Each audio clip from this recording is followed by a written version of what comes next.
Encouraged to promote the country's image and interest abroad. And in sports, BFA pleads with business community to fund preparations for the women's senior national team. Dumelang. Now, the President, Dr. Mokgweetsi Masisi, cited investment in education as one of the key vehicles for a knowledge-based economy, calling on young people to change the education narrative and to adopt a mindset shift towards realization of this priority. He was speaking at the Botswana Examinations Council's 14th Annual Excellence Awards today, which recognized 36 top achievers in the 2022 PSLE, JC and BGCSE across the country for their exceptional performance. Utsidile Onkabetse. These 36 top achievers are movers and shakers in the education space who collectively contribute to Botswana's aspirations of a knowledge economy. President Masisi, who is passionate about young people's participation in the economy, called on for these young minds to actively adopt a mindset shift which would set them apart and posture them well towards a promising future. As a nation, we need to nurture and build up the positive mindsets of these young Botswana. Once we do that, a knowledge society will be an easily attainable reality. While still in the quest for change, we count on our youth to change the prevailing narrative about our education and its outcomes. For some time, we have grown accustomed to the unfortunate narrative that the quality of our education, as measured by the academic performance of learners, is not measuring up, not one bit. Debatable as that assertion may be, government has taken steps to challenge the assertion by reforming the education space to promote quality education. Transitional reform through digitized approaches to education remains an integral aspect of transforming Botswana's education system. Your performance bears testimony to the ideal that any learner who interacts sufficiently with the learning material will do well in the examination. Current BGCSE awardees belong to the cohort whose scripts were marked digitally through an electronic marking platform that BEC introduced in 2022. They are also a cohort on whom outcomes-based education curriculum was introduced. Some of the subjects that they set for in 2022 were assessed in an outcomes-based assessment approach. They are thus a cohort of pioneers. The class of 2022 Golden Star awardee and his fellow top achievers remain eagle's eye on actively flying Botswana's flag high and contributing to her human capital development aspirations. It is because of God, our parents, our teachers who have pushed us, given us the resources. I thank them all. My friends and I, the top achievers BGCSE, will be leaving the country soon. But this is a very great way to live it. Environments of such capacity, filled with such people of high esteem, show us that indeed it is possible to go to greater heights. Government's significant portion of its annual budget to the education sector is indicative of its commitment to leveraging its opportunities to drive a knowledge-based economy. We are basking in the warmth of your support and the support of this government, because year after year, we get the biggest share of the budget to run this ministry. And for that, we would like to thank you and your cabinet. Botswana subscribes to the ideals of access to quality, free and equitable basic education and training as per the global priorities epitomized by the 2030 Agenda. Utsidile Onkabetse, BTV News, Gaborone. Now, Botswana's envoys have been implored to relentlessly defend, protect and promote the country's image and interest in their missions abroad. President Dr. Mokgweetsi Masisi made the remarks when he bid farewell to Botswana's ambassador-designate to Brazil, Me Benecia Chingapane, and ambassador-designate to Ethiopia and permanent representative to the African Union, Retebelelo Boang, yesterday. Tlotlang Mahlabapiri. Botswana's foreign policy framework is instrumental in growing international standing as well as nurturing fruitful global partnerships, forming a solid base for a transitional development. As first point of contact in foreign countries, President Masisi encourages envoys to make every possible effort to ensure that Botswana's aspirations are translated into realities, highlighting the need for job opportunities through facilitating speedy foreign investment and human capital development. It's important that you really smoothen and enhance the relations that we have with Brazil. It's a big powerhouse in the region which we need to take advantage of. And particularly given our past competitive advantages and lower hanging fruits in terms of our relations for us, so you need to look at all the attributes of knowledge economy, including intensive high-end education and investment in that space. Because that's another area that we need to really work on. There's a lot that we can harness and benefit from Brazil. They have very good genetic material of cattle, particularly the dairy. So we're going to be troubling you about that. And more than anything else, it's really to stand out, look out for opportunity. The groundwork has already been started, at least in terms of when I was going around doing courtesy calls, I got quite a lot of information in agriculture, in health, and we did have a meeting with the Brazilians just in December last year, 2023. So it's given me an idea of where we can really harness and push something, all those, especially those that have already been started, and see how we can bring them to fruition. We had a very good engagement with the Agricultural Ministry as well as the Health Ministry, and also I think I'm going to see Buan, and they are very much excited about the opportunities that we can engage in with the Brazilians. President Masisi also encouraged Ambassador Boang to entrench Botswana's values in Ethiopia and African Union relations. I expect that you are going to be very upfront and forward with the postulation of our policy of wanting to really re-engage genuinely with Africa and be at the table and be my voice. Ethiopia, I think, arguably has the largest population cattle herd in Africa.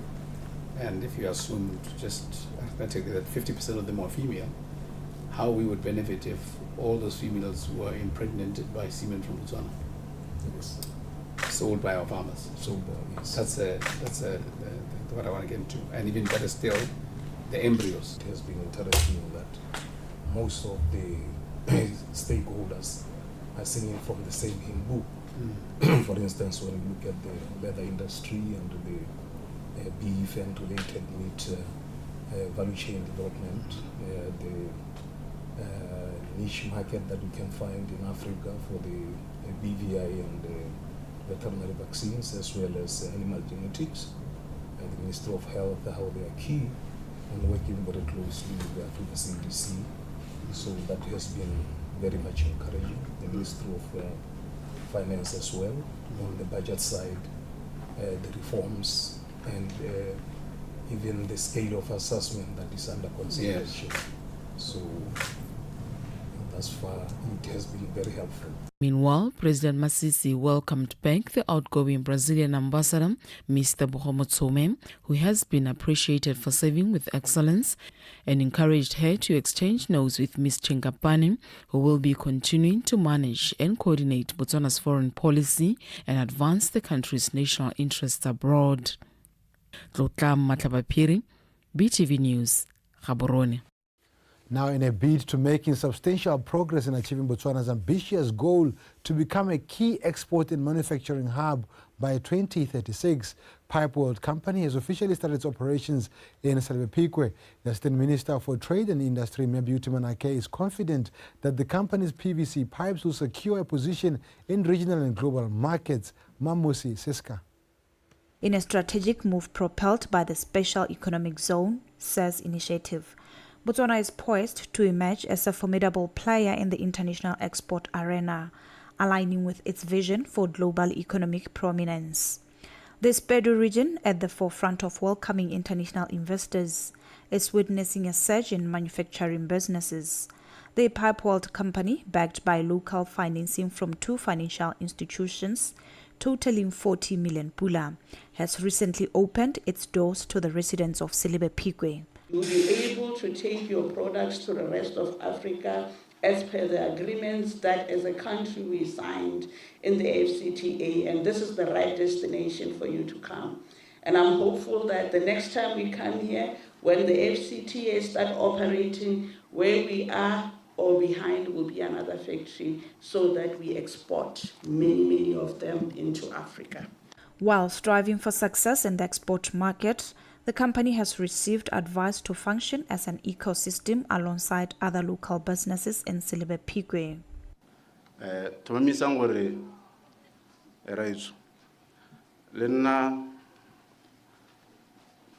Sephato sa dikgwebo mo Pikwe le gweba le ba go yuba mo Pikwe le pipe weld ke sone o boneng puso ya rona raitso e tsere matsapa otlhe e thomamisa gore ya le thusa ka lehatshe le sengwe le sengwe go bona gore la bula tsatsing je.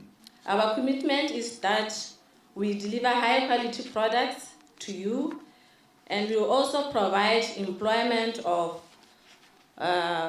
over 300 jobs, and this will be achieved by engaging and transferring skills to more local employees. Moreover, emphasis has been placed on investing in the well-being of their workforce. So invest in your workers, impart skills, have understudies to all those who are not Botswana but are holding senior positions in your companies. Have understudies who will take over once those exit. Let us discuss all the difficulties that we encounter so that we try and deal with them together. Don't rush to giving up and closing shops when things are tough. Upon reaching full operational capacity, Pipeweld is expected to create 100 jobs. Currently, it employs 20 individuals and had 70 people during the construction phase. Mamusi Siska, BTV News, Silebe-Pikwe. Now, Francistown City Mayor Rekhodisang Radisigo says the council has managed to review some of the bylaws, such as informal sector and public health bylaws, to create an enabling environment for sustainable growth. Radisigo said this during a consultative meeting with business community and production developments on how to facilitate the business growth in the city of Francistown. Abigail Madorobo. Francistown City is the central point that has a potential market of around 200 million people, and the city is 159 kilometers from Bulawayo town in Zimbabwe. It is home to the state-of-art Spaghetti Road, which is the first intersection in Botswana. Mr. Radisigo says the intention of the meeting is to have a strategy that will grow local businesses, thus boosting the national economy, and also it should be realistic and implementable. This is just a consultative platform earmarked for the business community together with the production development departments ba mo toropong ya Francistown ka maikelo a go tla to unpack the local economic and assess how we can facilitate itsolelo ya toropo ya Francistown le ka re ka e godisang ka teng. Strategy that was compiled ka the period ya 2015-2021 the vision was Ronamo Francistown was a dynamic city promoting sustainable and inclusive local economy. So the objectives, some of them included creating a conducive environment for investment by providing quality services. Our aim as LED is to ensure that we revive the city and revitalize it after the closure of the mines that Tshwana le bo BCL, which had a ripple effect on the economy of the city. The city is a corridor of activity for truckers en route to Zambia and Central Africa. Participants appreciated the proposed developments. I'm quite impressed with this meeting once again because we've been experiencing challenges as the SME, recent access to the information in Tshwananzabo CISA. What are the opportunities, business opportunities in Francistown? We are quite excited as BITC to be part of a forum like this because this is where we get to engage with the stakeholders, with the business community, share ideas on how we want to develop and take the city forward. And from the discussions that have been taking place here today, you can see that people are eager to effect change in the city. Participants were encouraged to commit to mindset change so that they may focus on contributing positively towards local economic development. Abigail Madorobo, BTV News, Francistown. Now, findings from the ongoing consultations regarding the National Meeting, Incentives, Conferences and Exhibition Strategy being conducted by the Botswana Tourism Organization have revealed that the tourism sector has a few bottlenecks which hinder it from performing to its optimal. This was revealed by the BTO market analyst Mpo Rabuloko during the final stop in Khansi Township. Angela Enosa. The tourism industry contributes 5.1% to the country's GDP. Although government intends to raise the sector's contribution to 8%, numerous hindrances to its growth have been identified. In view of this, plans and strategies are being developed to ensure that it performs to its full potential and explores all value chains.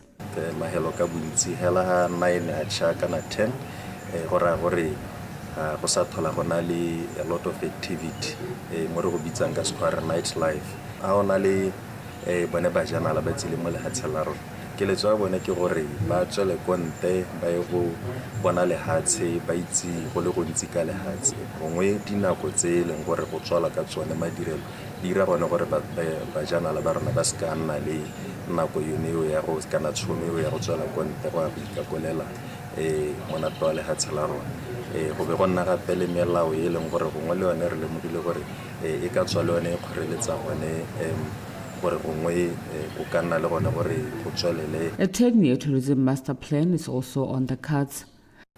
It was also intended to grow tourism-related jobs from the current 26,000 to 100,000 jobs, 100,000 plus jobs by the year 2033. It was also intended to increase the international tourist average length of stay from the current, I think, 2 to 3 days to at least more than that, so that the expenditure will spend more money. Transit route. We want to be a destination.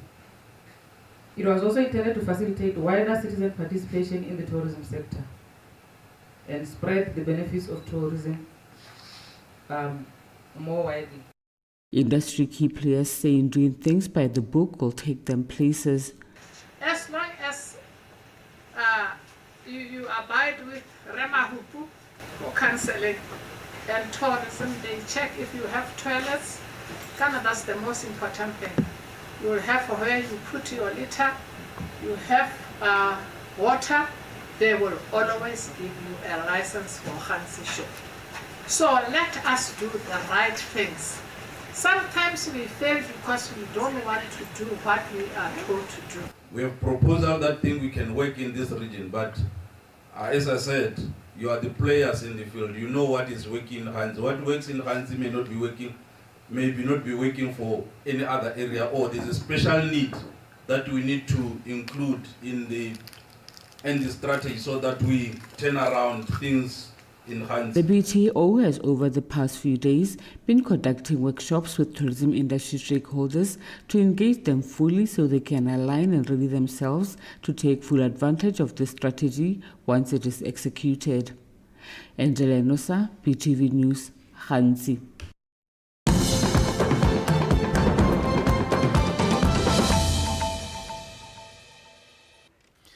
Now, the Minister for Transport and Public Works, Eric Mulale, visited Mulifi Senior Secondary School in Muchudi to appreciate the refurbishment of the dining hall.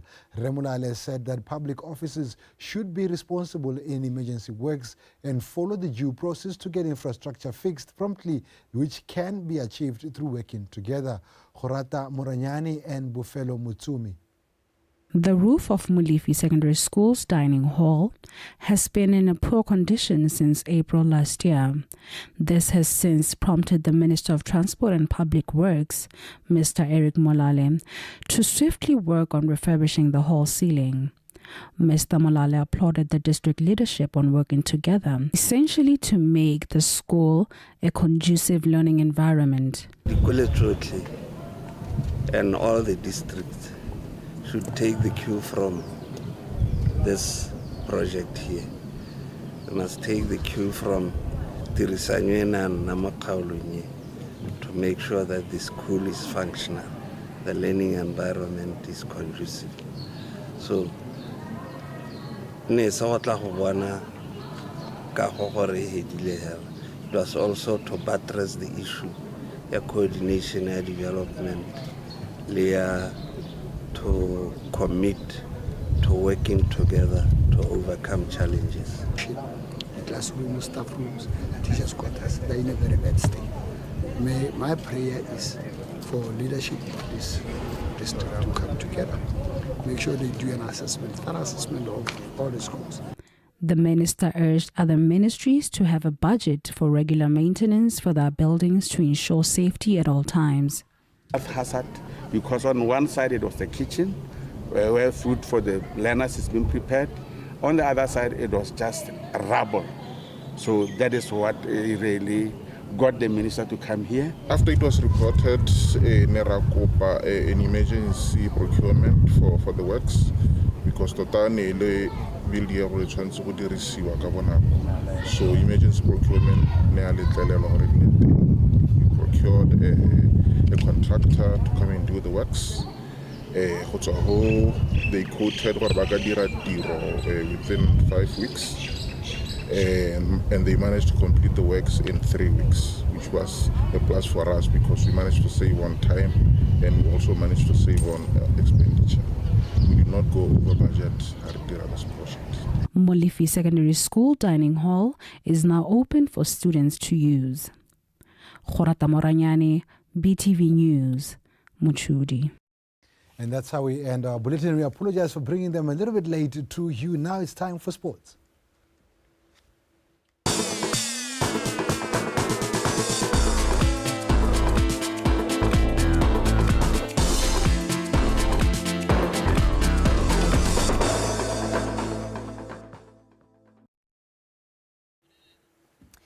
Thank you so much, Kaelo Sabone. Good afternoon. My name is Liza Oseking with your world of sport.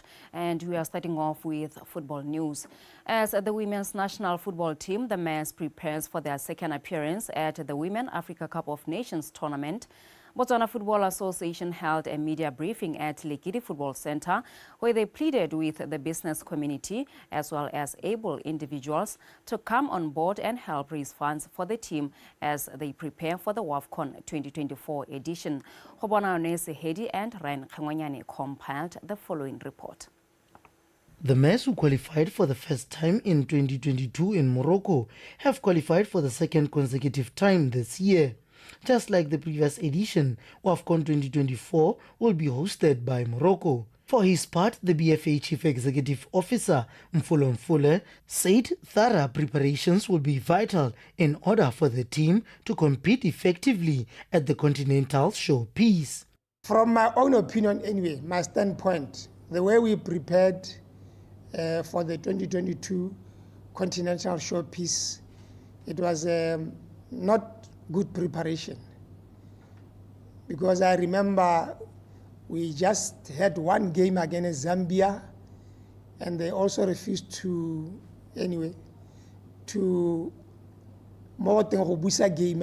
didn't do that, and the team was just in camp, go joining, go Rapa, and then we went to Morocco.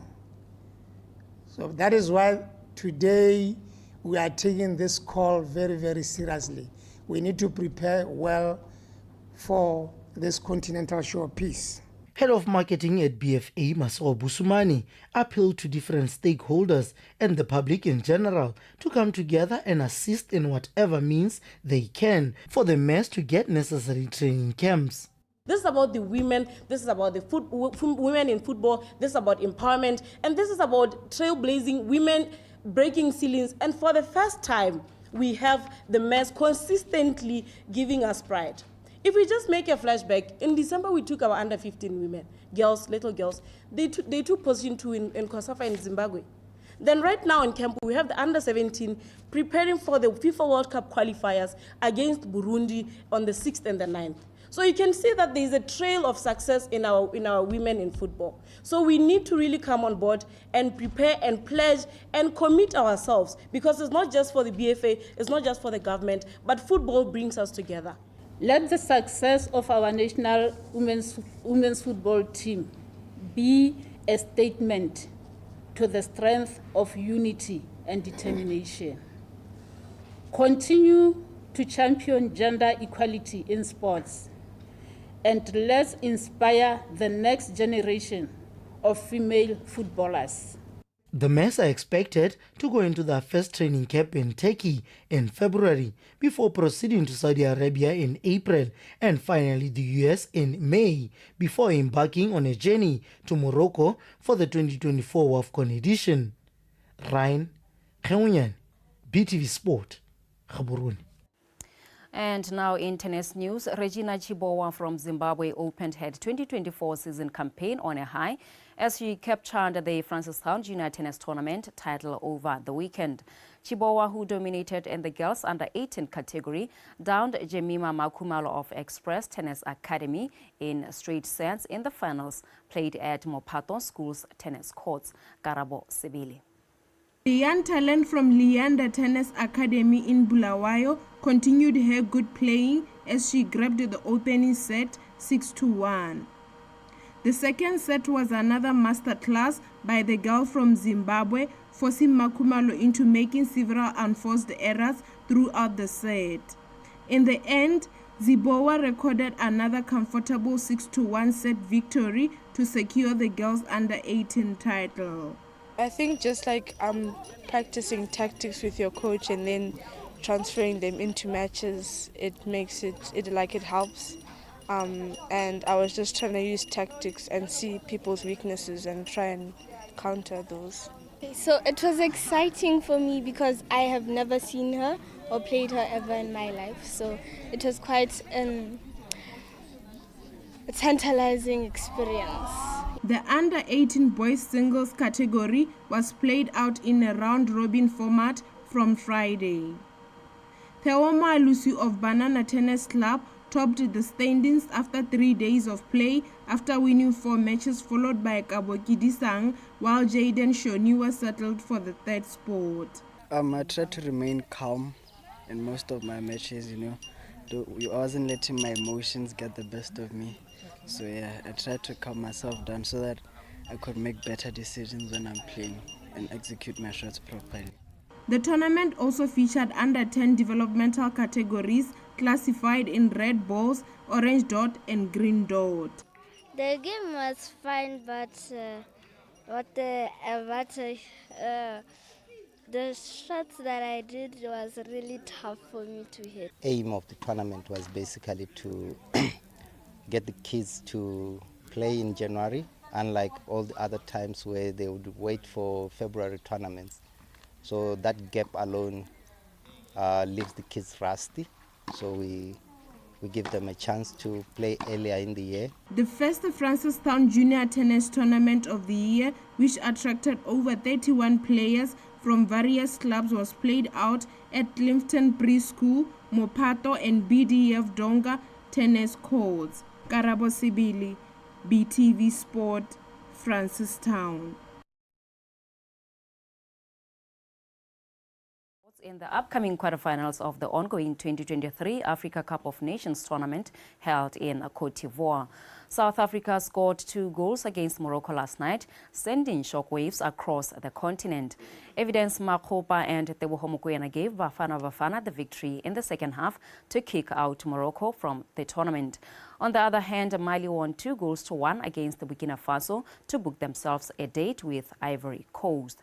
Nigeria will take on Angola on Friday to battle for a spot in the semi-finals, while Congo DR takes on Guinea.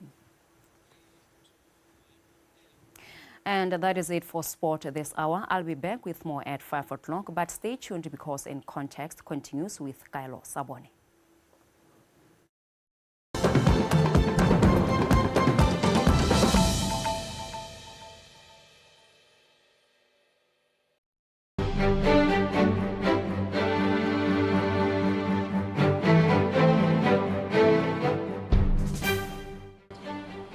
The L'Oreal Foundation is awarding and celebrating women in science for the last 25 years.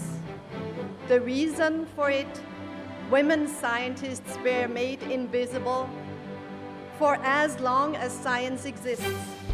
Their discoveries and contributions